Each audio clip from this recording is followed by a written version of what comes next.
perdre l'invité d'Yves Montrouge, mais ce sera ce soir sans Yves Montrouge, puisqu'il n'a pas pu nous rejoindre. Donc, on reçoit son invité pour lui. David Abadou, bonsoir. Bonsoir. Alors, on va juste préciser, UPR, ça veut dire... UPR, ça veut dire l'Union populaire républicaine. Mais tout d'abord, je tiens à vous remercier et à remercier TV Créole de nous inviter à permettre aux Rayonnais de mieux connaître l'UPR. Et ainsi, donc, vous faites votre travail d'informer les Rayonnais. Je vous remercie. C'est gentil à vous. Ma question, en fait, vous avez gardé ça pour moi. Vous êtes tête de liste donc, de l'UPR à La Réunion. Oui, effectivement. Donc l'UPR a décidé donc de se présenter à La Réunion. Et aussi, l'UPR est présente dans toutes les régions de France. Et en région Île-de-France, l'UPR sera conduite, donc la tête de liste sera donc le fondateur et président de l'UPR, François Asselineau. Ma première question, qu'est-ce qui motive cet engagement? Qu'est-ce qui motive? Quel constat faites-vous de la situation actuelle? Alors, l'UPR et en même temps parler du bilan de l'actuel président. Voilà. L'Union populaire républicaine a été créée en 2007 sur un constat que l'Union européenne, l'euro et l'OTAN sont des problèmes pour la France et pas des solutions.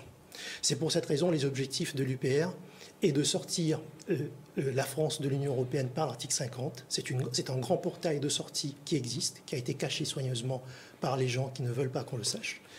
Par l'euro, de sortir la France de l'euro, par conséquent, et de sortir la France de l'OTAN.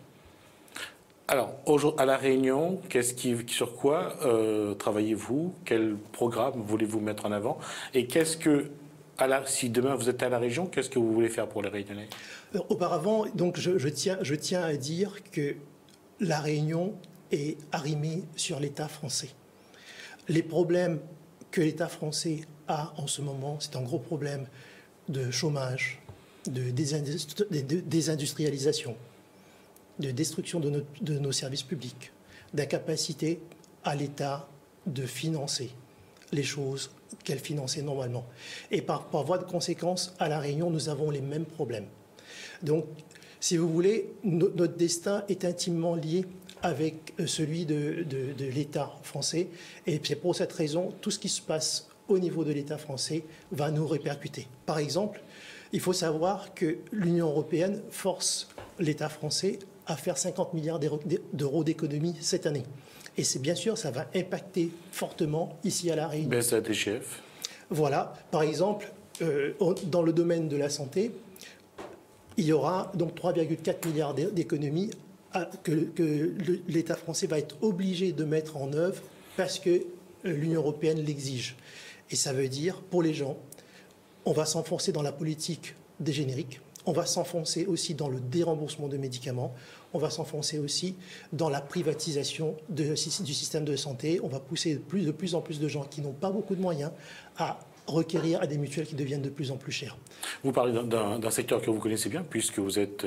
Je suis pharmacien, et donc j'ai la chance de rencontrer beaucoup de gens, et les gens, malheureusement, année après année, notre appartenance à l'Union européenne fait qu'on a de plus en plus de difficultés. Alors ça, c'est une situation qui est là, c'est un constat, mais je reviens à ma question. Nous sommes dans une élection régionale. Demain, vous êtes à la direction de la région.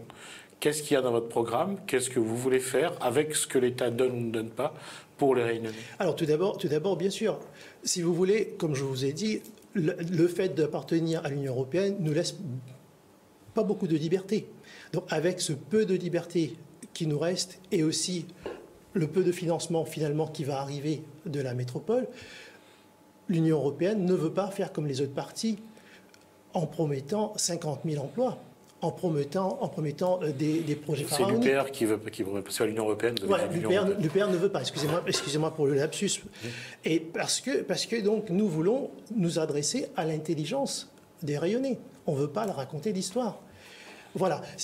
Oui, mais même si vous êtes à la région, vous ne pourrez rien faire pour sortir de l'euro, de l'Europe et de l'OTAN. Vous allez devoir faire quelque chose. Tout d'abord, si nous arrivons à la région, nous allons faire un audit financier de la région pour pouvoir dire aux Rayonnais l'état financier réel de la région. Nous pensons à l'UPR que nous devons la transparence au rayonné. Une fois l'audit réalisé, nous allons bien sûr avoir des priorités. La priorité, ça va être l'emploi, ça va être la formation professionnelle. On va mettre en route des choses concrètes. Par exemple, comment parler de la formation professionnelle si on a toujours 111 000 illettrés à La Réunion? Je pense qu'avant de parler de formation professionnelle, il faudrait, l'UPR propose à ce que donc on mette en place un suivi de ces gens qui ont des grandes difficultés pour lire, pour écrire, pour compter. Et une fois qu'on aura emmené ces gens-là donc à un niveau où ils pourront avoir un diplôme pour pouvoir lire, écrire et compter, là, on pourra les insérer dans un processus de formation professionnelle. Vous avez des solutions pour l'emploi au jour d'aujourd'hui? Parce que c'est une question qui intéresse quand même beaucoup de téléspectateurs et beaucoup de Réunionnais. Vous en faites quoi de l'emploi? Vous allez en faire quoi? Merci de me poser cette question. L'emploi dépend de facteurs qui dépassent, si vous voulez, les compétences de la région. Ça dépend de la valeur de la monnaie. On rappelle que même malgré tout que l'emploi, c'est d'abord la compétence de l'État, mais malgré tout, le développement économique, c'est la compétence de la région. Oui, mais vous comprenez bien, si aujourd'hui l'UPR dit qu'il faut sortir de l'Union européenne, de l'euro et de l'OTAN, l'euro, par exemple, est une monnaie trop chère pour l'économie française. Et d'ailleurs, on voit les conséquences de cette cherté. Les industries ne sont plus compétitives. Résultat des courses, elles délocalisent. Et pourquoi est-ce qu'elles délocalisent? Elles délocalisent parce que les traités, donc l'article 63 du traité de l'Union européenne, interdit à la France d'interdire les entreprises de faire des transferts d'argent, qui est le préalable à une délocalisation. Ajoutez à cela la politique douanière qui permet aux entreprises qui ont délocalisé vers des pays moins chers de ramener leur production sur le marché français, vous avez le désastre et l'appauvrissement que nous voyons. Donc ça, c'est quelque chose de réel. Et l'explication, elle est là. Et cette explication, donc les partis qui soutiennent, qui veulent maintenir le peuple français dans la construction européenne, nous cachent cette vérité-là. Par exemple, autre chose, l'Union européenne, c'est quelque chose qui ne marche pas et qui ne marchera pas parce que, encore une fois, il y a un article qui s'appelle l'article 48 et cet article dit que pour changer une virgule dans les traités, il faudra que les 28 États soient d'accord à l'unanimité. Et pour mettre 28 États d'accord à l'unanimité, c'est plus facile d'avoir 13 fois, c'est 13 fois plus facile de gagner au loto que de les mettre d'accord. Donc vous comprenez bien, ça ne marchera jamais. Et en plus, l'Union européenne coûte très cher à la France parce qu'en 2014, l'Union européenne a reçu des Français 23,4 milliards d'euros. Et l'Union européenne a restitué cet argent sous forme de financement, notamment le FEDER à La Réunion, à hauteur de 14 milliards d'euros. Donc l'Union européenne a piqué, rien que pour l'année dernière, 9,4 milliards d'euros aux Français. Donc ça nous coûte très cher, ça ne marche pas et ça ne marchera pas. Et en plus, l'Union européenne, c'est un déni de démocratie. Il faut savoir que maintenant, les commissaires européens sont ceux qui décident de la politique qui vont être appliquée dans chaque État de l'Union européenne. Par exemple, là, ils ont décidé de détruire notre culture de travail, de détruire le code du travail. C'est écrit dans un document que je n'ai pas emmené, qui est par terre.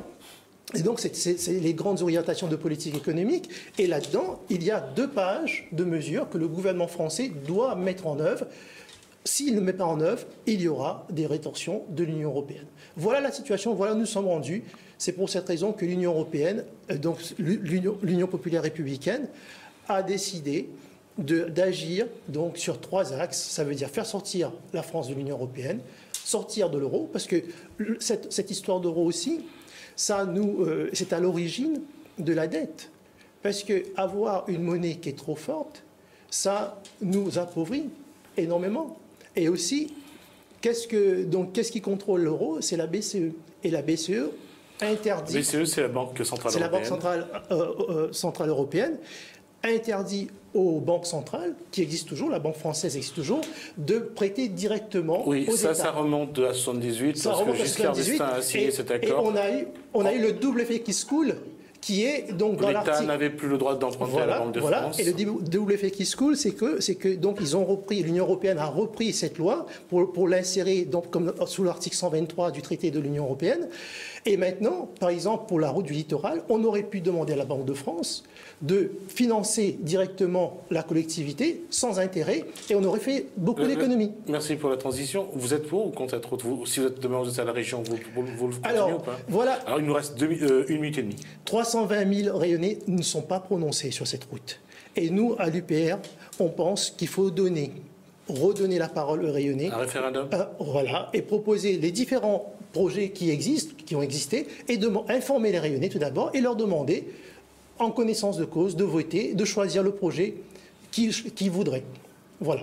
Et dernière question, sur ces régionales-là, vous y allez parce qu'il faut y aller, il faut profiter de cette tribune pour vous exprimer, ou vous avez vraiment un projet régional aujourd'hui? Nous avons un projet régional. D'ailleurs, j'invite tous les rayonnés d'aller sur notre site upr.fr, où il y a énormément d'informations. Vous verrez le programme, vous verrez qu'on veut redonner sa grandeur à la France, et que la France, à nouveau, compte dans le monde. David Apadou, merci d'avoir répondu à nos questions. Je rappelle donc que vous êtes la tête de liste au régional pour l'UPR, l'Union populaire républicaine. Et c'est moi qui vous remercie. Merci donc à vous. Jessica Pitou, merci pour cette semaine qui plaisir, se termine. Bon week-end. Bon week-end à toi. Et se reposer pour reprendre lundi. Lundi matin, en Alors, forme et de bonne je humeur. vous laisse à vous de faire un bisou au patron parce que c'est son anniversaire. C'est son anniversaire ce soir? C'est le 24. Non, c'est après-demain. C'est le 24, oui. Monsieur le patron, bon anniversaire. J'espère qu'on aura droit au petit gâteau. Happy birthday, papa. Happy birthday to you. Ouais. Non, un joyeux anniversaire, pas en anglais quand même.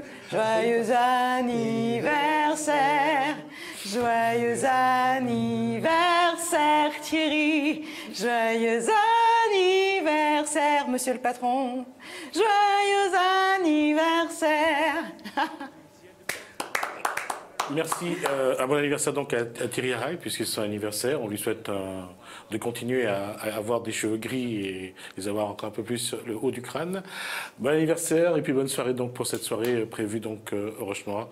Moi, je vous dis à lundi et je vous souhaite un très bon week-end. À bientôt. À bientôt.